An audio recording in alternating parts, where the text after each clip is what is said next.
12 जुलाई 2022 ये वो दिन था जब नासा ने जेम्स स्पेस टेलीस्कोप की कलरफुल इमेज को लॉन्च किया। इससे पहले कि हम एलियन लाइफ के बारे में बात करें, मैं आपको एक और इमेज दिखाना चाहता हूँ। इस इमेज में हमें बहुत ज्यादा स्टार्स नजर आ रहे हैं जो हमारी मिल्की वे गैलेक्सी में मौजूद हैं। हमारा सोलर सिस्टम मिल्की वे गैलेक्सी के इस कोने में मौजूद है। स्टार्स की इमेज तो बहुत ज्यादा खूबसूरत है, लेकिन इसके किनारे में जो स्पाइरल शेप की एक चीज नजर आ रही है, ये कोई स्टार नहीं बल्कि एक गैलेक्सी है जिसका नाम एंड्रोमेडा गैलेक्सी है। ये गैलेक्सी 4.5 बिलियन साल बाद हमारी मिल्की वे गैलेक्सी से टकराने वाली है। अगर हम इसका सिमुलेशन देखें तो ये कुछ इस तरह की दिखाई देती है। पहले ये दोनों गैलेक्सीज एक दूसरे के साथ टकराएंगी और फिर दूर चली जाएंगी और आखिर में ये एक दूसरे से मर्ज हो जाएंगी। इन दोनों गैलेक्सीज के सेंटर में जो मैसिव ब्लैक होल्स मौजूद हैं वो भी मर्ज हो जाएंगे। कुछ लोग सोच रहे होंगे कि काश हम अपनी लाइफ में इन गैलेक्सीज को मर्ज होता हुआ देख सकें, तो सोचिए मत। यहाँ पर जेम्स स्पेस टेलीस्कोप की पहली इमेज आती है जिसमें 5 गैलेक्सीज एक साथ नजर आ रही हैं। इस इमेज में 150 मिलियन पिक्सल्स हैं जिसे 1000 इमेज को इकट्ठा करके बनाया गया है। इस इमेज को हम जूम करके भी देख सकते हैं। कुछ लोग सोच रहे होंगे कि 3 से 4 साल बाद ये गैलेक्सी मर्ज हो जाएगी और फिर हम जेम्स स्पेस टेलीस्कोप के जरिए इन्हें देख सकेंगे, लेकिन ऐसा बिल्कुल भी नहीं होगा क्योंकि किसी भी गैलेक्सी को मर्ज होने के लिए मिलियन साल लगते हैं। यहाँ पर सोचने वाली बात यह है कि जब एंड्रोमेडा गैलेक्सी हमारी गैलेक्सी से टकराएगी तो क्या हमारे सोलर सिस्टम के साथ स्टार टकराएंगे? साइंसदान का मानना है कि ऐसा बिल्कुल भी नहीं होगा क्योंकि गैलेक्सी में मौजूद सितारे और स्टार्स के दरमियान बहुत ज्यादा फासला है, जिसकी वजह से जब गैलेक्सीज टकराएंगी तो सितारे क्रॉस हो जाएंगे। क्योंकि ज्यादा डिस्टेंस होने की वजह से इनके टकराने के चांसेस बहुत कम हो जाते हैं। इसके बाद बात करते हैं कि क्या जेम्स स्पेस टेलीस्कोप ने अभी तक कोई एलियन को देखा है। ये बात आप जान लें, स्टार्स में एलियन लाइफ नहीं होती क्योंकि इनका टेम्परेचर बहुत ज्यादा होता है। अगर इनमें लाइफ मौजूद हुई भी तो वो बहुत ज्यादा मुख्तलिफ होगी। अगर आप एलियन लाइफ के बारे में जानना चाहते हैं तो आपको सबसे पहले इस इमेज को समझना पड़ेगा, लेकिन इस इमेज को भी समझने से पहले हमें 2 कंसेप्ट को समझना होगा। पहला ये कि हम सितारे कैसे ढूंढते हैं। सितारों की अपनी कोई लाइट नहीं होती, जिसकी वजह से ये सितारे जिस स्टार के हैबिटेबल जोन में आते हैं हमें उसकी लाइट को ऑब्जर्व करना पड़ता है, सिर्फ ये देखने के लिए कि उसकी लाइट कैसे ब्लॉक हो रही है। इसको हम अपनी जमीन की मिसाल से समझते हैं। मिसाल के तौर पर हम अपनी जमीन से बहुत ज्यादा दूर हैं और हम ये नहीं जानते कि हमारी जमीन मौजूद भी है या नहीं। हमें सूरज नजर आ रहा होगा क्योंकि इसकी लाइट बहुत ज्यादा है।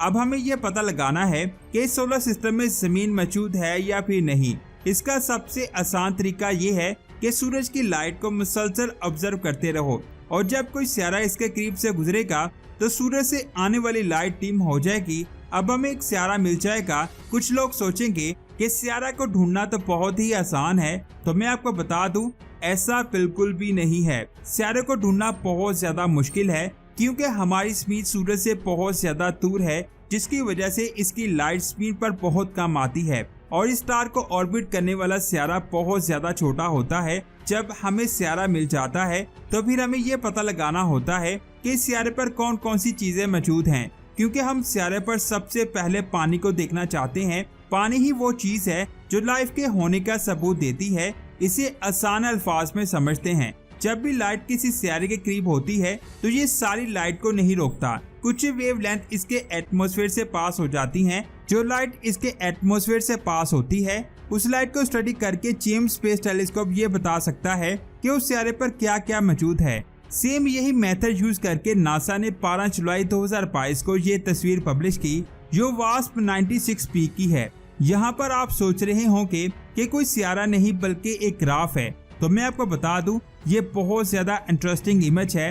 वास्प 96P हमारी स्क्रीन से 1150 लाइट ईयर दूर है और इस इमेज से हमें ये पता चलता है कि इसमें पानी मौजूद है। वैसे ये खुशी की कोई भी बात नहीं है क्योंकि ये सितारा बहुत ज्यादा गर्म है और इसमें पानी भी भाप की फॉर्म में मौजूद है। हो सकता है कि इसमें लाइफ भी मौजूद हो जो जमीन के समुद्रों में रहती है, लेकिन हमारे पास एक मैप मौजूद है जो कुछ ऐसा दिखाई देता है। कई सालों की मेहनत के बाद साइंसदानों ने 5000 एक्सोप्लैनेट का मैप तैयार कर लिया है और हम जेम्स स्पेस टेलीस्कोप के जरिए इन तमाम सितारों को अच्छे से स्टडी करेंगे, क्योंकि साइंसदान ये जानते हैं कि हमारी ज़मीन जैसे बहुत ज्यादा सितारे मौजूद हैं और हो सकता है कि इनमें लाइफ मौजूद हो। इसके अलावा हमारे ही सोलर सिस्टम में एक और ऑब्जेक्ट मौजूद है जिस पर लाइफ मौजूद हो सकती है।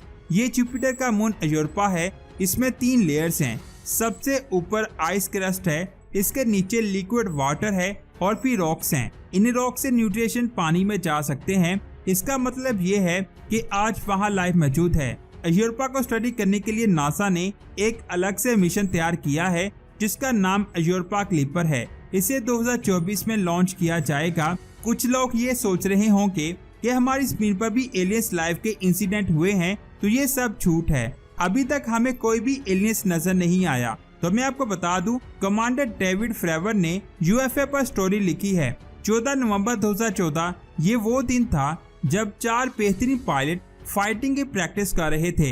एक टीम में 2 पायलट थे। ये टीमें एक दूसरे के साथ लड़ रही थी। अब ये पायलट ये नहीं जानते थे कि पीछे पीछे 2 हफ्तों से यूएसए के रडार में उन्हें आइडेंटिफाई ऑब्जेक्ट नजर आ रहे हैं जो 80,000 फीट की बुलंदी से आते हैं और फिर 20,000 फीट तक आकर रुक जाते हैं। इसके बाद ये 3 से 4 घंटे गुजरने के बाद वापस ऊपर चले जाते हैं। नासा को इनके बारे में पता था, लेकिन इन पायलट्स को नहीं बताया गया कि ऐसा हो रहा है। ट्रेनिंग के दौरान इनको बेस से मैसेज आया कि ट्रेनिंग कैंसिल हो चुकी है और अब आप लोग नॉर्थ की तरफ चले जाएं। जब ये लोग अपने जहाज लेकर वहां पहुंचे तो उन्होंने देखा कि नीचे कोई ऑब्जेक्ट है और ये समुद्र से थोड़ा सा ऊपर है।